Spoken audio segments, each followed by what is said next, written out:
We don't got another camera guy. It's already rolling, so you just gotta point it to us. What do you mean? Well, you have to stand over there now. Are we in frame? And Why is it moving like that? Yeah, it's just gonna move wherever you turn that shit to. So like, turn it a little bit. Alright guys, before we get started with this tutorial, something that we've been requested a lot lately is a private class, and we hooked up with our buddies at Fort Worth Barber Supply to do this class. Something I wanted to ask y'all though is to help us choose a date. What makes more sense for y'all? Should we do the class on a Saturday or on a Sunday? Please let us know down in the comments below so we can get the exact date for y'all ASAP. And I'll be glad to see y'all there. You add anything? No, yeah, so just so y'all know, that's gonna be our first class ever that we're doing in person. So we're really excited to show up to Fort Worth and show y'all how we're gonna be talking about anything y'all want us to talk about actually. Just let us know what day works best for y'all, like my brother said. Alright guys, so yeah guys. Who's talking? Alright guys, so with that said, let's jump right into this tutorial. What's going on, Faded Culture? My name is Adrian Barone, and we're back with another tutorial. Today we got my boy Isaac here on the chair. We're gonna be breaking down the steps on how to do a bald mid-fade with a slight drop in the back. I hope y'all enjoy this tutorial, guys. If you're not already subscribed, please go ahead and do so. We drop tutorials on this channel on a weekly basis. That said, guys, give this video a thumbs up, and let's jump right into it. Like I mentioned, guys, please just let us know a date that's more convenient for y'all barbers, a Saturday or Sunday. Just let me know down in the comments. As usual, guys, all the steps to this tutorial will be in the description as well in case you want to follow along that way. We're going to start this mid-fade right under that temple peak area with no guard, lever completely closed. And yes, my clippers are zero gap. There is a video linked to that down in the description as well. Make sure that your guideline ends up on that same temple peak area on the opposite side. As for the next step, we're going to open up the lever completely, still no guard, and just take that up about a finger's width. Just make sure that this line runs parallel to the one underneath it so your fade is consistent throughout. For the next step, guys, we're going to use the number one guard. Lever is going to stay in that lever position as we clean up the canvas. The only thing that's going to change is the guards. Again, just ensure that your lines are running parallel to one another. Next, guys, we're going to use the 1.5 guard. If you've been following us for a while, you're going to realize that these steps are slightly different, but bear with me. I think this is a more cleaner setup and easier to follow. Now with the number 2 guard, we're going to repeat the process, and you can see that I'm going to come straight up and out from that parietal ridge. Just ensure that we're not digging into the head and start creating a faux hawk look. For the next step, we're going to use a 3 guard and repeat that same process. And for this fade, this will be the last guard that we will use, the number 3. From here, I'm going to use my thinning shears, Faded Culture. These are the V2s, guys, coming very, very soon. A lot sharper than what we previously had. So stay tuned for those. They will drop on fadedculture.co.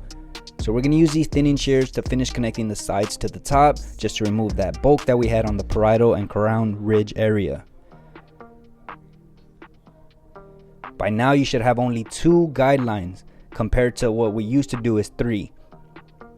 With our half guard, we're going to close the lever just slightly, putting it into a 3/4 position. And we're going to start attacking that second guideline. You will realize that it is going to leave a line right above it, but do not take this step any higher. You'll see right now that I'm going to use my number 1 guard. And now I'm going to open up the lever completely and just finish fading out that line.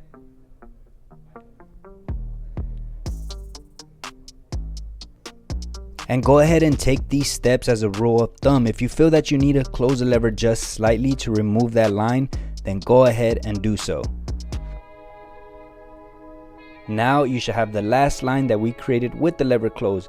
For this line, it is going to take a 3-step process. I'm not going to speed up this side because I want y'all to really see how I'm working it.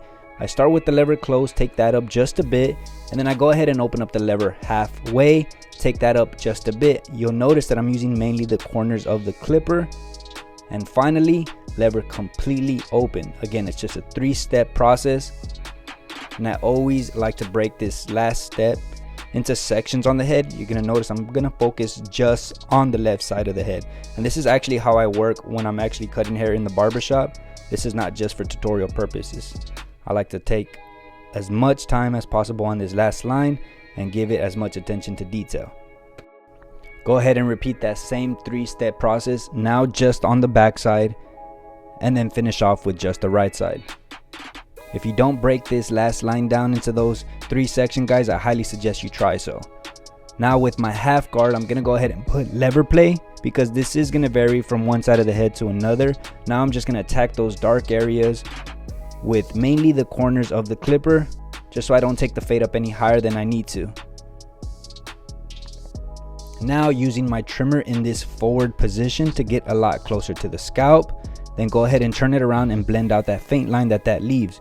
You'll notice as I start to remove the bottom hair, it is going to leave a small faint line that's going to be used as a guideline for our electric shaver. Go ahead and remove any facial hair or clean up any facial hair that your client might have. I always suggest you ask them what they want to do with their facial hair, eyebrows, and go ahead and remove any nose or ear hair that they might have. They'll really appreciate it. You're gonna notice right here in my shaving process, I use the back of my fingers just to feel for the direction of the grain to ensure that I am shaving against it. Very simple, guys. Now, combing his bangs down, I'm gonna use Spritz, which is linked down in the description below. It's basically just a hairspray. I wanna freeze all the bangs down. Go ahead and comb that, let that air dry. And while that air dries, I'm gonna go ahead and prep my razor, snapping the ends off the blade and sliding it into my Faded Culture matte black Turkish razor, which you can find at fadedculture.co as well.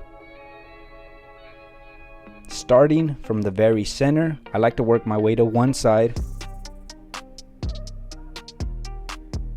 and then follow along that by starting from the center again and then follow along to the opposite side. My Faded Culture shave gel, which will be dropping very soon, guys. Stay tuned for that. Tucking a napkin on his collar and begin the razor work. Always begin by starting with the grain and follow that by shaving against the grain. You're gonna see here that the hair follicle is going into this direction. I'm gonna make sure that I'm shaving against that, so I'm gonna come in a forward position.